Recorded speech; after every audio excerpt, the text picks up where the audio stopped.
opposition politics is not necessarily just about condemning. These, individuals, Atiku Abubakar, Peter Obi, for example, campaigned for this office of the president. Some of the key, economic, policies that this administration is implementing currently were also, touted by them. So it's not enough to just condemn.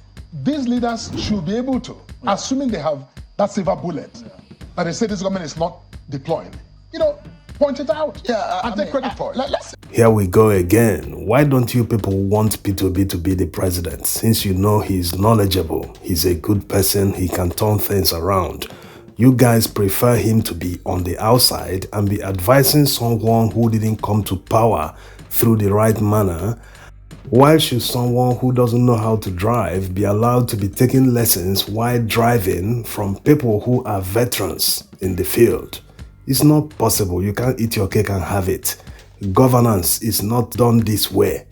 It's either you know what you're going to do, you campaign for it, you get there and you start doing the job. You face them squarely, not abandoning the job and running away to another man's country while the country is burning, and you expect your opponents in the election to come and say, okay, let's help him out, let's sort the things out while they are not in charge, because this is the worst part of the whole situation. The scenario they paint, it looks very interesting on the face value, but if you are not in charge, you cannot make any policy change when you're not in charge. That's how it works. Never mind the fact that people that are in charge always make sure they appoint many aides, a retinue of them that do nothing. They do it for political patronage. At the end of the day, they fail to heed the advice of their aides. That's if they even advise them in the first place. So asking someone to join you in your own party to solve the problems is an acceptance that you're incompetent. You don't know your job description. In fact, you didn't know anything about the job before applying for it. That's what it implies. And you know what incompetent people do when they realize that, this job is too much for me, I can't do it. What do? They resign and allow competent people to do the job. But in Nigeria or Africa at large, resignation is not in the dictionary of politicians. So if this is a joke, then it is a joke taken too far. How long will they continue to woo the opposition to come and help them to sort the mess they created themselves? On the other hand, if it's not a joke, then they should get busy and take governance more seriously, because time is ticking. It's been 8 months already, and when you compare the economy before they came in, you will see that they are on a mission.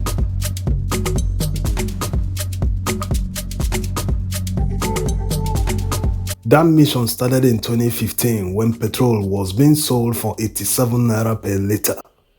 Today, it is over 600 naira depending on where you live. Naira still had so much value that you could count 180 naira that exchanged for $1. Today, you have to count up to 1,500 naira before you can buy $1. That's over 800% depreciation in value. That means Nigerians are worse off than they were in 2015. In fact, not just 2015, Nigerians are worse off than they were before the elections just in 2022. Nigerians have become poorer to the extent that they can't even buy food, which of course made people in Mina to troop out in their numbers to protest the high cost of living. It also happened in Kano, but that of Kano wasn't as huge. Now, back to 2015. In 2015, you could buy a 50 kg bag of rice for 8,000 naira. Today, the same bag of rice costs nearly 70,000 naira. So if food is that expensive, how are Nigerians going to survive? Are Nigerians going to continue praying and saying that things will be better in the future? Just like this guy who cried in the market because the guy couldn't sell him a measure of rice worth 2,000 naira that he had. Not sure if this is a movie, but looking at their faces, you could see that it is real. The guy was shedding tears. One lady was filming, and the old lady sitting down was so moved that she had to complete the money for him. No,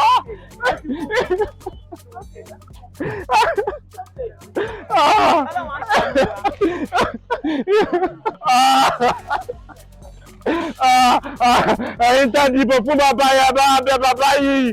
Ẹ̀yin tá dìbò fún bàbá yẹn bá wa bẹ̀. Ẹ̀yin tá dìbò fún bàbá yẹn bá wa bẹ̀ ṣàánú wa. Ẹ bá wa bẹ̀ bàbá yìí tá a ti jẹun Nàìjíríà mọ́ ni. Ebi ń pa wá. Ebi ń pa wá ẹ ṣàánú wa.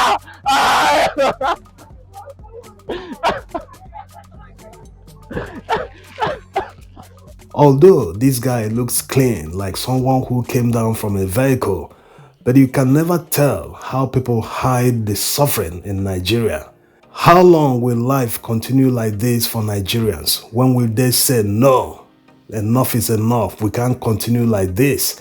Because like the saying goes, he who is on the ground already fears no fall. Where are you going to fall to? Instead of always hoping that things will get better while they get worse every day, many people try to spin what is going on. They will tell you there is no good times without suffering, that suffering must come first before you enjoy. All these blah blah blah are just to bamboozle people and prevent them from taking any form of action.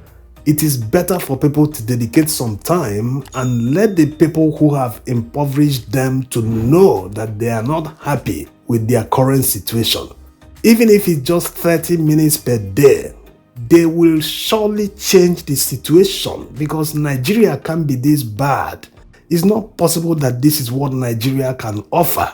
The current inflation can be brought down. The price of food should normalize to the extent that poor people can continue to buy food like they used to buy before.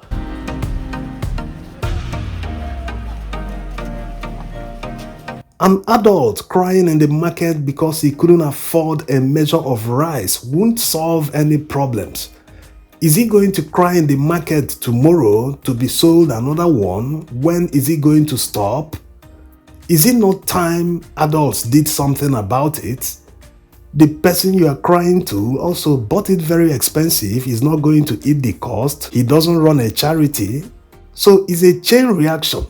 It starts from the policymaker down to the lowest of the low.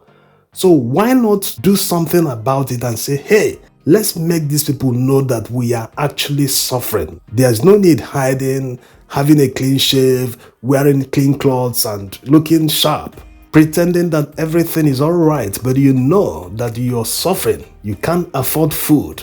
When are you going to solve the problem and say, hey, this has to stop. We must show these people, we must tell them that we are really suffering, do something about it. Power never concedes without you demanding for it. There's no justifiable reason for the National Assembly to budget a whopping 344 billion naira this year. What are they doing with all that money? How many people are working in the legislative branch? You see, there's still a lot of money around. Despite politicians telling you that there is no money, that you should tighten your belts for hard times, that things will materialize in the future.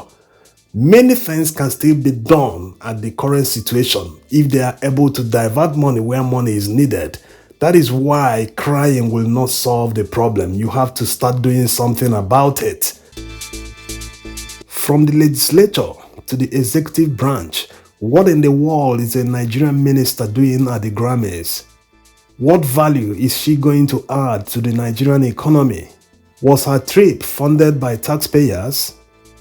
Many questions and no answers. And this is coming from the same lady that was serving as a youth corps member when she was appointed a minister.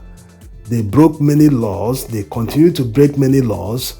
The central bank governor can blame everyone else except themselves for the devaluation of the naira and the scarcity of foreign exchange in Nigeria, but 7 ministers always rush abroad at the slightest excuse, wasting scarce dollars. They should read the temperature of the room. Millions can't feed, but they are busy flying abroad and living an extravagant lifestyle. Crying that you can't feed or begging someone for alms on the street won't solve the problem. How long are you going to beg for it or cry for it? It's better you do something about it. Tell the people that impoverished you that you are not happy for your situation. That's the best way to go about it. Thanks for watching.